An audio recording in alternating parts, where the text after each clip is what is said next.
Merhaba arkadaşlar. Bugün size Chico'nun kafesini tanıtacağım.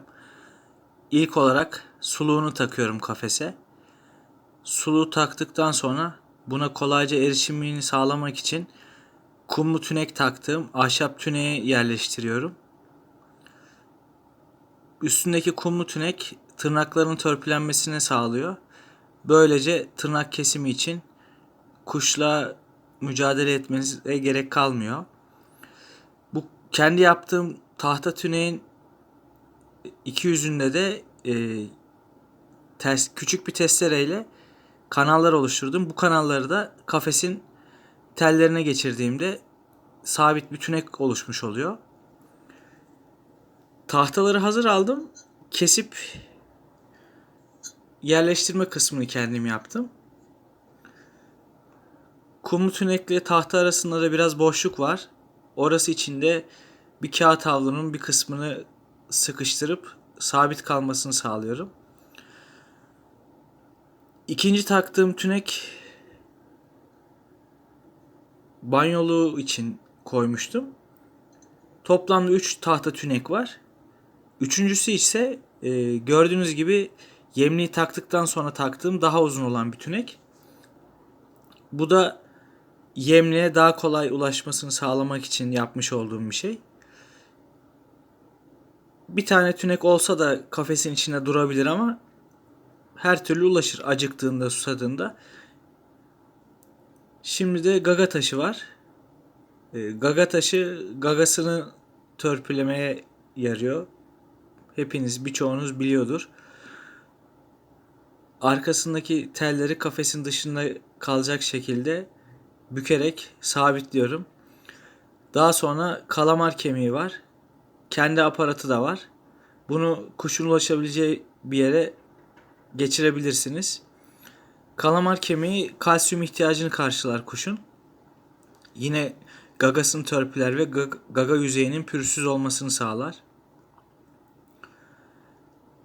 Sonrasında banyoluğu var.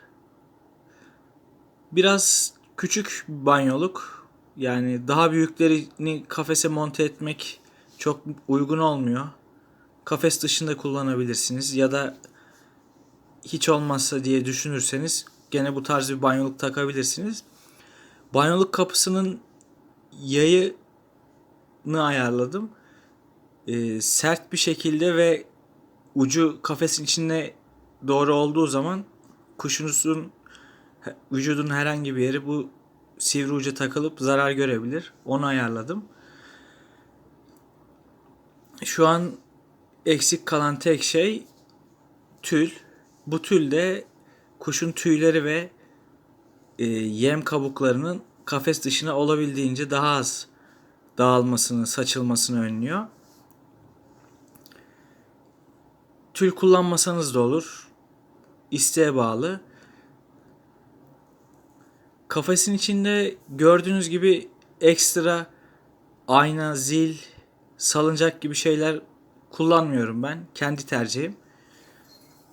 Evde olmadığım zamanlar haricinde genelde zaten kafes dışında bulunduğu için kafesin içinde çok fazla zaman geçirmesi gerekmiyor. Kafes dışında oynayabileceği birçok oyuncağı var. Yine almış olduğum hazır ahşap tahtalarla kendi yaptığım ve önceki videolarda görebileceğiniz oyun istasyonu mevcut. Orada salıncağı, tahterevallisi, oyun alanı, basket potası, kalesi gibi birçok oyuncağı var. Yine oyun istasyonu dışında topları, işte el kuklası, uzaktan kumandalı arabası.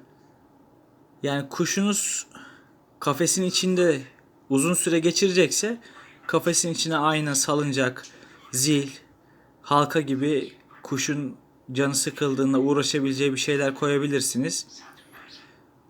Evde olduğum sürece kafes dışında birlikte vakit geçirdiğim için ben bu tarz oyuncakları kafes içine koymayı tercih etmedim. Suluğunun dibine ve banyoluğunun dibine birkaç damla vitamin ve elma sirkesi damlatıyorum. 1/3 oranında da su koyuyorum. Kafes tabanı ile tabanın içine yerleştirdiğimiz kızağa da yağlı kağıt koyarak kafesin daha temiz kalmasını sağlıyorum. Gördüğünüz gibi kafes dışında oyun oynayabilmesi için yaptığım oyun istasyonu. Salıncak mevcut. Yani çok düzgün gözükmese de tahterevallisi var. Çok sevdiği fıstığını bir ipe bağlayarak salladım. Görüyorsunuz oynadığını. En üstte yaptığım oyun istasyonu, basket potası, boncuklar vesaire var. Arabası, oyuncak kuşu, topu ve kafesin düzenli olarak durduğu masa üstündeki evin bir köşesi. Hepinize iyi günler.